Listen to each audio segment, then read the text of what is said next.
Hi everyone, Aaron here for Zollotech, and I've been using the Series 5 Edition Titanium watch for the past week or so since it was released, and it's a pretty decent watch. But I wanted to go over why you might want to pick one up if you don't have a Series 4 already, and why you may want to pass on this one if you already have a Series 4. Either way, it's a good watch, but let's go ahead and talk about what's different about it and whether or not you should buy one. Now, as you can see, if I move my wrist slowly, the display stays on. And this is its always on state and the actual watch face that I use on my Series 4 as well. And you'll see in this state, there is no second hand and it just stays on. But as soon as I move my wrist quickly, it comes to the always on or the brighter mode where the second hand appears, and then we have our normal watch complications and they're all active. But if I move my wrist back, it dims. Move it slowly, it stays on. And this is something that if you love always on displays and the idea of this Apple Watch is for you.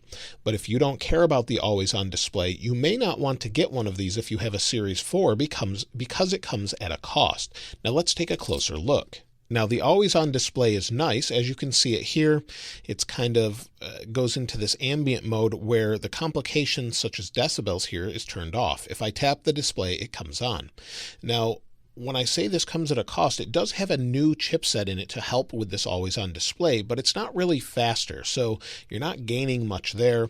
If we go out and maybe go into an app like the weather, it will take a moment to load. And it loads like you would expect.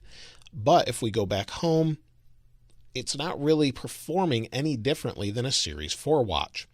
But again, this comes at a cost with the always on display. And what I mean by that is this was taken off of the charger at 9 a.m. and we're down to 55% at about 6:35 p.m. So it's not amazing like a Series 4. It's better than I thought it would be. And I did do a long-term test the other day where the battery life went from at 8 a.m. I took it off the charger and then I put it back on the charger at 4 a.m. the following morning, and I had 4% left. So it's not a horrible battery life, and you'll see you still had a little bit of stutter from time to time. It's not horrible battery life, but if this always on display is something you don't care about, you may want to stick with a Series 4 or even get a Series 3, because the Series 4 I can get through over 2 days with. And this battery life, when testing, I was not using it for working out. I wasn't playing music off it or anything. This is just using it as a watch and nothing else except for the decibel meter when it's turned on. So it is using a little bit, but it's exactly how I would use it on my Series 4 watch. Now, as far as the materials are concerned, we do have new materials this year, like this titanium that we have here. And the titanium looks great, but the problem is if you want to stand out at all, which many people don't, but if you do, it's hard to differentiate between this and aluminum, which is much, much cheaper. So if you're someone that's really caring about showing the latest edition watch, you may want to opt for the ceramic version if that's something you care about. Otherwise, go for the stainless steel if you want a more premium material, as well as a display such as sapphire that's much more durable. So it's somewhere between glass and sapphire, but it doesn't really scratch. I have 0 scratches on my Series 4. Now, the other new feature with this watch is the compass. So if we go into our apps here, and I have them in this view, and if you wanted to switch between this view and the other view, just force press, 3D press, and you can go to the grid view, or you can go back to the list view, and then we can go into the compass. And you'll see this cone here, and as I turn this, that cone shrinks, and that's called the confidence cone. And as it gets narrower, it means it's more confident that it's pointing north.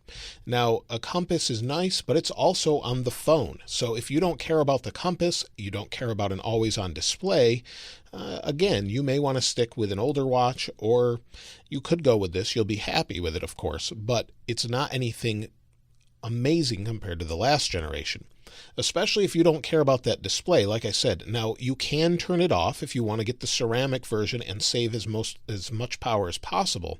You'll see always on is an option. You can just turn that off and it goes back to what it was before. If we go home here, we can turn it off by putting our hand on it, and now it's always off. We lighten it back up or light the display back up, and we're back. So again, go into settings, you can turn that display off, but then you defeat the purpose of this particular watch and its features. So I think it's a great watch overall. Don't get me wrong. I think it's great if you don't have an Apple Watch. You'll be very happy with it. But I would say if you don't care about the materials, go for the aluminum. If you want something more durable, get the steel. And if you want to stand out a little bit, get the ceramic. Otherwise, this is great. Also, because it has a compass in it, if you have a metallic band that has any magnetic properties, such as steel, for example, it can affect the compass. So you want to go with either a cloth band or something that's a non-magnetic metal, maybe aluminum, for example, or titanium. So these metals will work fine, but if you had steel, stay away from that. Now, the final thing with the Series 5 Apple Watch, if you do have an edition model like this one, if we scroll over here, you'll see that we have this color. This is custom to the titanium version with the California watch face. So you can choose this color. I don't particularly like the color, but it's available if you have the edition model, and it's only for the edition model. And then you get all the other benefits of watchOS 6 as well. The build of this is incredible, and all of your watch bands still fit from previous generations. So if you are upgrading, you'll be able to use your previous watch bands as well. That's it for the Series 5 Apple Watch. Let me know what you think about it in the comments below. I really do like it quite a lot, but I don't think a whole lot of people can differentiate between titanium and aluminum, so it may look like you're going a step backwards if you're coming from stainless steel, or maybe even ceramic with the previous generation.